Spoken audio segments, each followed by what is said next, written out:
Meghalaya Assembly Speaker Thomas A. Sangma stated that no final decision has been made yet on who will succeed Saleng A. Sangma as the opposition chief whip in the Meghalaya Legislative Assembly. The Speaker said that he is still consulting and examining the issue. He mentioned that the rule stipulates that a party must hold at least 10% of the total seats in the Assembly to qualify for the post of Leader of the Opposition.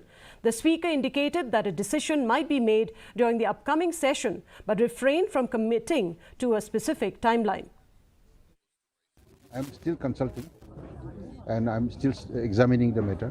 I will not be able to see it now, but we will take them as the situation unfolds. We will take the necessary decision, but I'm still examining it. No final decision yet. The decision has not been taken yet, so it still stands. So by when the decision likely on these two? Maybe during this session. I can't say right now, but I will take the decision very soon.